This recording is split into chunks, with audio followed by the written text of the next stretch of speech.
Hello, gentlemen, barbarians, and savages. It's a Rooster here, and I want to talk to you guys a little bit today about the Caltrop. I just got this ship. I built it. Uh, it's on the Jericho Tree here. Go all the way down to the rank 15s. It's down here in the corner. It's a little itty bitty ECM ship, and it's pretty neat. Um, I want to show you how I built it. I built it specifically for taking beacons, so I made it fast. So let's look at the stats here really quick. I've leveled it up a little bit. It's at 6 out of 10 right now. It's got pretty good survivability for an ECM. It's sitting at about 20,000 survivability.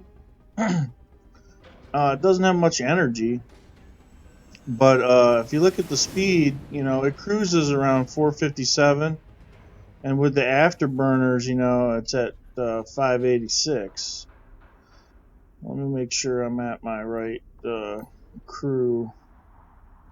Yeah, this is my speed crew, and this is my floaty crew. So, but what you can see, what I did was I built this with specific things in mind, like right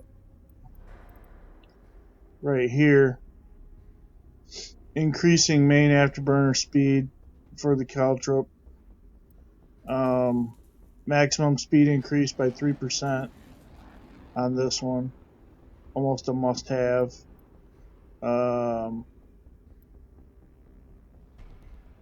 Reduce afterburner use by 17%. That's a good one because it's got pretty low energy.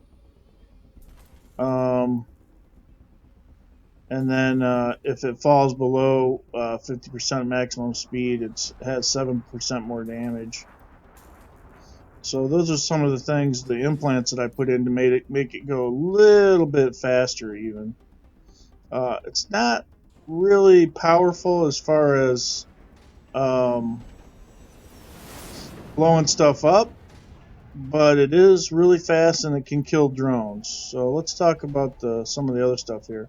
I built it with 2 engines, 2 capacitors, 3 shields since it is a Jericho, and 2 hulls, and I didn't put any CPU or computer chips in it because the idea is all it really needs to do is kill drones to take beacons.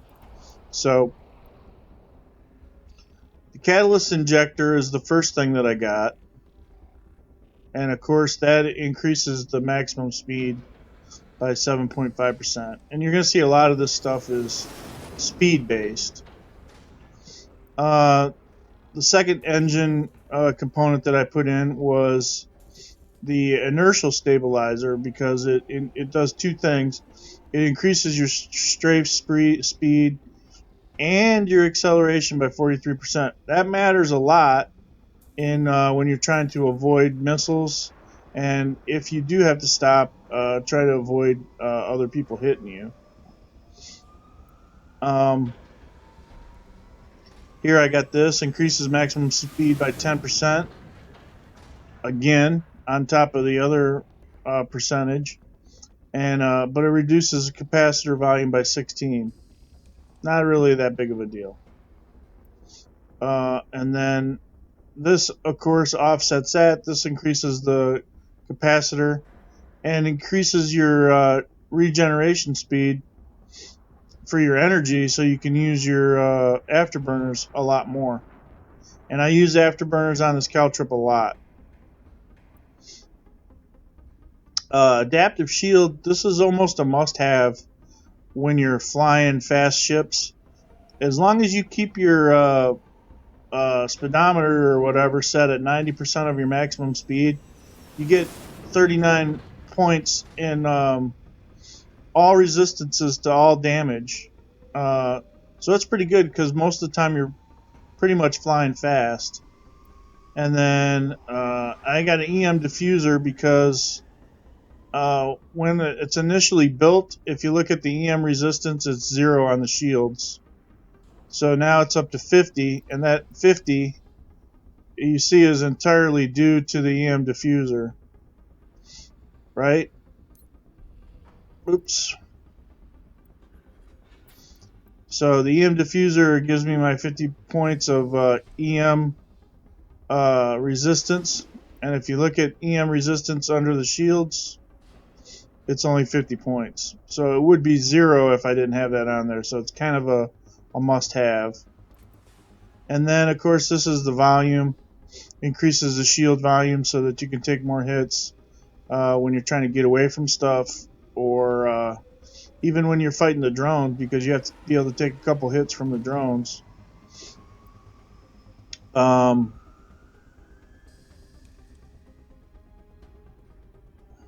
This is another one on the hull here. Galvanized armor. I think it's really good. Reduces my rotation speed by a little bit. Doesn't really matter. I have a lot of rotation speed, but it increases my resistance to all damage types to my hull by 33 points. So it's a tough little nut. And then, of course, my last spot is Regenerative Coating. A lot of people said not to get this, but I find that it comes in handy because while I'm sitting behind an asteroid waiting for my special team module to come back online, this pretty much can regenerate my entire hull in about 30 seconds. Okay, my Metastable energy field generator. This cripples other ships within 2,500 meter radius. It's really nice. And of course I have my shield booster and my hull booster, or my repair kit, and then my 2 Ecm modules that I use. One is ion diffuser, which I think everyone uses, and when you click this on to a target, it basically prevents them from shooting or launching missiles at you while you're trying to get away or while you're trying to kill them. And then the other one that most people use is this is just a damage reducer, and when you click this on, any damage taken from the specific opponent is reduced by 35%, which is a big deal when you're in a small ship. It really makes it hard for them to kill you. Okay, and then of course on here I use the military CPU down here, which gives me +4 damage and +5 speed. If I want to go even faster, I sometimes put the thruster overdrive on, and that increases my speed even more. But 5% max speed with the 4% damage is really good, so I take that. So you see I have about 5 things on here that increase my speed.